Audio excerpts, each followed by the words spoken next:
Hey guys, Riyadh here from tabletopminis.com, and I'm going to give you a video now on my air compressor and airbrush setup. So hopefully you might find this useful.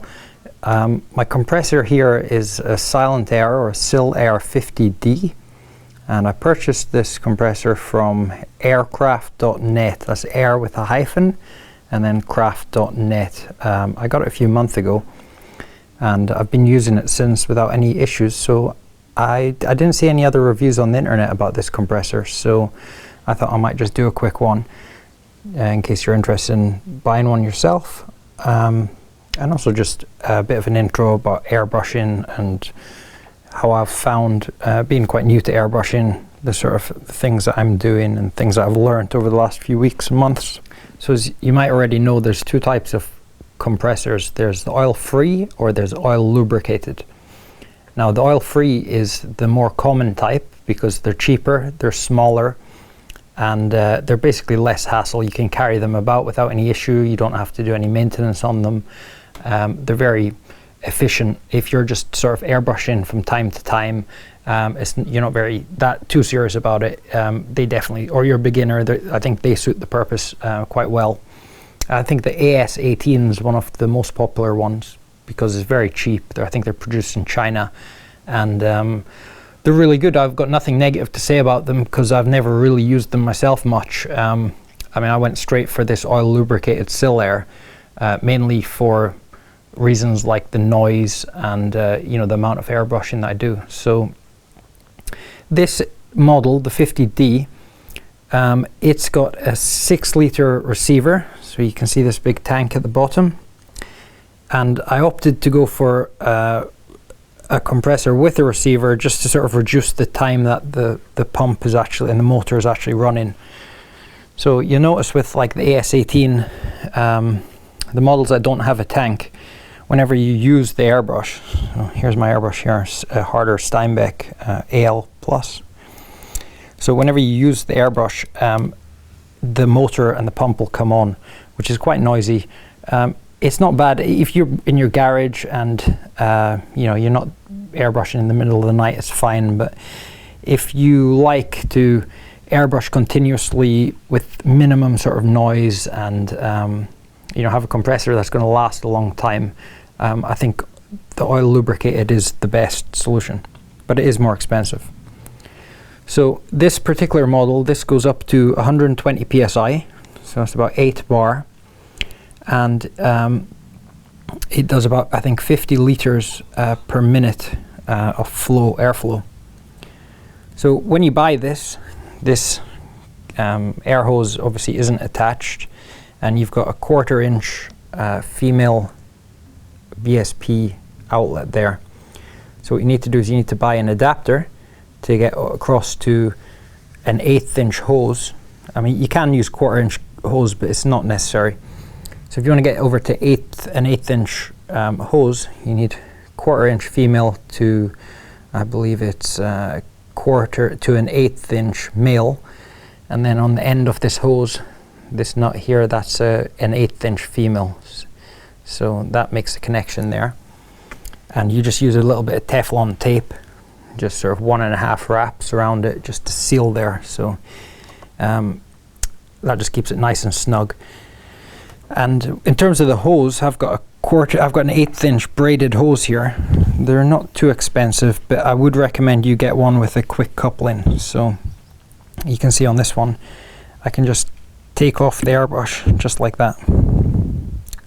So if you've got a full tank and you want to take off the airbrush for any reason, for, I don't know, maybe cleaning or taking apart, you can do that quite easily, or you want to swap airbrushes. So I definitely recommend getting a quick coupling. So if you buy this, it comes with 2 bottles of this Syncom 32E, which is a synthetic oil, and I think that's a liter, 500 ml per tub.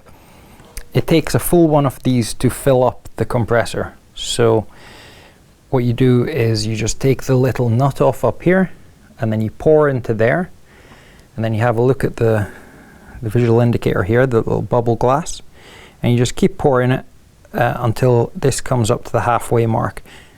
I've actually overfilled it slightly because it takes some time for the oil to settle, so It's pretty much a full bottle. You can go a little bit less if you want, and then just leave it for a few minutes and just check your gauge there. So once that's filled with oil and you've attached your hose, there's also an air filter here at the back, just here, that you screw in.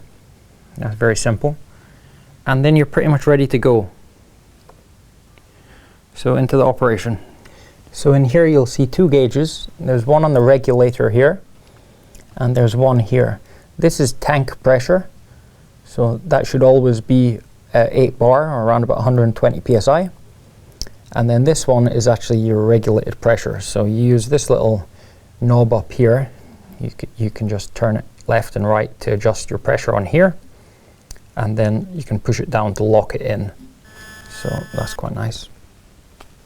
And the on-off switch is just up here. So this little switch on top of here, you just flick that clockwise to turn it on. So I'm going to give you a demonstration of the operation of it right now. So I'm going to turn it on, and you can see how long it takes the gauge to fill to 120 psi, and you can also get an idea of how loud this thing is.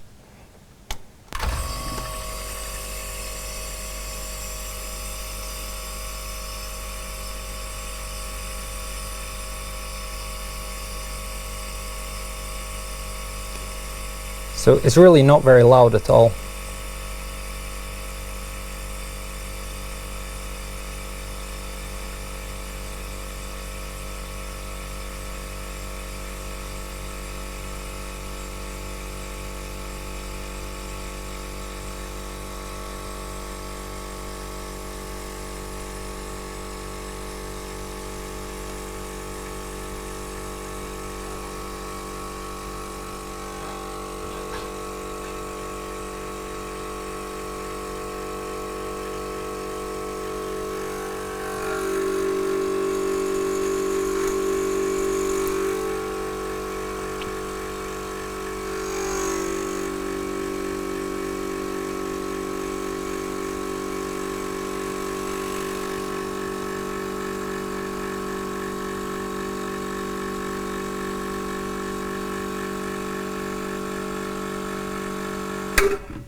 And there you hear the little click, so that's it, 120 psi now. And we have, if you see on the little regulator down there, we've got about 30 psi through the regulator. So now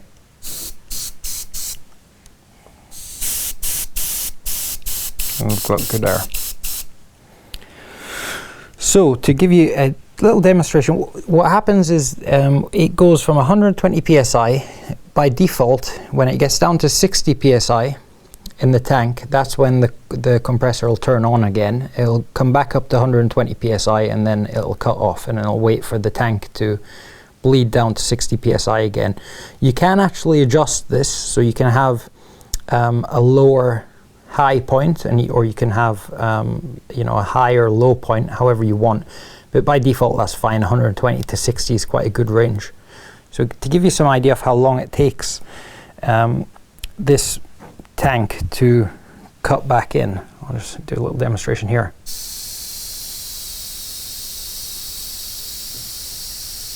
That's it on full air.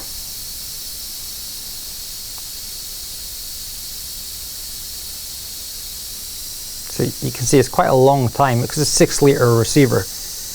It takes quite a long time for it to drop down to the 60 psi for it to cut back in. So I mean, you could be airbrushing away here, no problem. There's no noise. Also, take a note when it comes back on, take a note how long it takes to get back up to 120 psi. It's really not very long at all. So you can see the pressure gauge down there is reducing, but it's taking a while.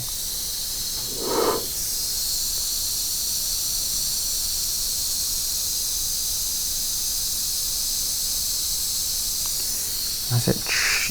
You could be airbrushing some terrain, whatever you like, base coat in an army without having to.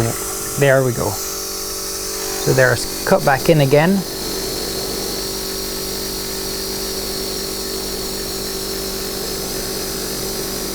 And then it's going to come back up to 120 psi.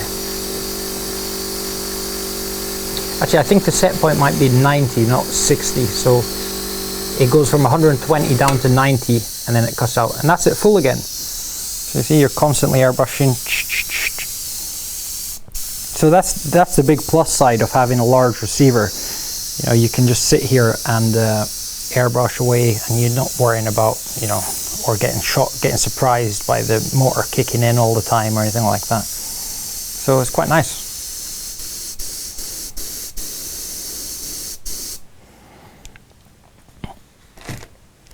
And on the bottom of the regulator here, we've got a moisture trap. So to empty that, you just unscrew this little plug below, and then any moisture in there will just drip out. You can also, especially if you live in a hot or humid climate, it's a good idea to put an inline moisture trap. So I've got a little one here. It cost me about £3 or $5 from eBay, and it's got an 1/8 inch connection on both sides, and that just screws straight onto the airbrush. So any moisture will just accumulate in here, and then when you want to empty it, see this little needle at the bottom, you just press that,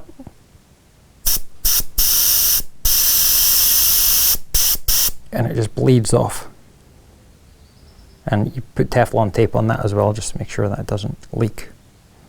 So that's the basic operation covered. The next thing I just want to mention is draining down the tank. So when you airbrush for a while and you're constantly pressurizing the tank and depressurizing it, moisture accumulates at the bottom of the receiver, that tank there. If you leave that, the moisture will rust the tank, and after a while the tank will obviously start leaking, and that'll be your tank ruined. So a good idea is to drain it. Pretty much all these tanks, they have a little drain plug on the bottom somewhere, where when you're finished with the airbrushing and you've turned the compressor off, you can basically just drain all the water or moisture out of there. So on this particular model, it recommends to do that under pressure. So you use the air to actually help blow out the water, and you also tilt the whole compressor forward a little bit, so all the moisture comes to the front where the plug is on this one. So if you can see that little brass plug down there, that is the drain valve, and you basically just unscrew this to anti-clockwise, and then you do it slowly, and you'll hear a hissing, and that's the pressure bleeding down, and then you'll start seeing splatter, moisture splatter coming out. And then once that's completely empty, I would recommend you do that quite slowly, because if you keep unscrewing with this compressor anyway, the whole valve will come out, or it can blow out if you unscrew it too fast. So you obviously don't want that blowing out under high pressure. So just take your time with it and let all the moisture out. So here's a quick overview of my airbrush. This is a Harder Steenbeck Evolution AL+. So this is the aluminium version of the normal Evolution model. So it's a little bit lighter. It's quite light in the hand. It comes with 2 cup sizes. So we've got the small here and the larger one here. It also comes with 2 needles and nozzles. So it comes with a 0.2 needle and a 0.4 needle. So to disassemble this is quite simple. The cups come off like that. Then the nozzle you can unscrew. You can see the needle there. The back end just unscrews like this. And then you've got the little chuck for holding the needle. You can unscrew that, and you can pull the needle out through it. This can also come out in another section just here, so you can unscrew here. Normally you would never really have to do this unless you're giving it a major clean. And then you can see in here you have the handle, which comes out like that, and that's basically the guts of it. So you've got a little valve in there, which is what the trigger pushes down on to allow air to come through. And then at the front you've got some seals. Okay, then to reassemble, we can just put this back in here, screw it in,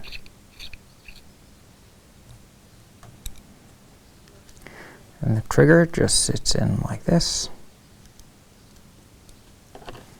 Just pull it back. See, when you pull that back, and that little pin there comes forward and backwards. So this needs to sit in here.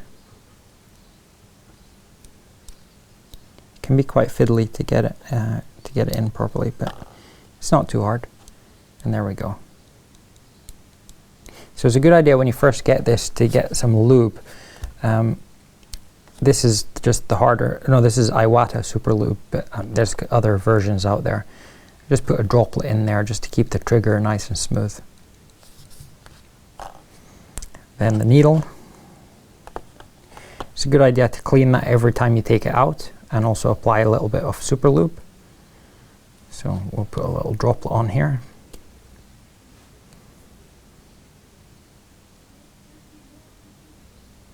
Doesn't need much, just a thin coating. Just to stop paint sticking to it, and just so it can get through the airbrush nice. And then we can push the needle back through. See, the needle, it rests up against the nozzle, so you have to have the nozzle on really so you can find the position of where to tighten the chuck. So it goes in here. It just screws on like this. Then you push the needle until it goes all the way. You can see the needle coming out just there. And then we tighten the chuck. And then the back can screw on just like that. And the cup, and then then the airbrush is assembled. So then it's ready to go again. So then we can put our air back on. And then there we go, we got air. So it's quite simple to disassemble and assemble, but it's a very good idea to spend a little bit of time when you first buy your airbrush to disassemble it, get to know the airbrush, get to know how to disassemble it completely. Because I guarantee you, if you try and skip this step, you're going to end up learning later anyway, but you'll be learning while your airbrush is caked in paint. So it's definitely a good idea to have a look while it's new and everything's clean, and just lube up parts that you want. That's pretty much the basic assembly and disassembly. Now, problems while airbrushing, a lot of the time you will get blockages in the nozzle. Or on the tip, or they call it dry tip. You need to take the nozzle off, so you just unscrew the nozzle. I like to take it off the air before I do any sort of disassembly, by the way. I think it's just good practice. You don't really want anything under pressure while you're playing around. So I take the nozzle off like that, and I usually find that there'll be some caked up paint on the tip here, and also maybe some inside the nozzle here. So it's just basic cleaning, you know. You pour your cleaning agent, whatever that is, Airbrush Cleaner or IPA, and just basically try and clean it off as best as you can. Sometimes you have to pick bits of paint out of that nozzle, or out of here, inside here, and also in the cup. But it's just something you got to have a little play around with, and eventually you'll figure out how to keep your airbrush in a reasonable condition. I mean, there's best practices, you know, don't let your paint settle, thin your paint properly. Some people add like paint retarders and stuff to stop the paint from drying so quickly. Keep your needle lubricated. There's lots of things that you can do to help, you know, using the right size needle and nozzle, because as you get smaller needle, smaller nozzle, the pathway for the paint becomes smaller and smaller, so it's easier to block up, especially if you're thinning your own paints, which you likely will be.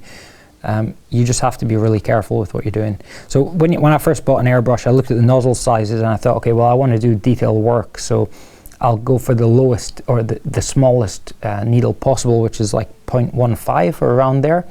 But after doing more reading and watching videos and stuff, there really isn't much point in going to smaller than a 0.2. I mean, the only thing it's really good for is like inks and you know, things that are really, really thin.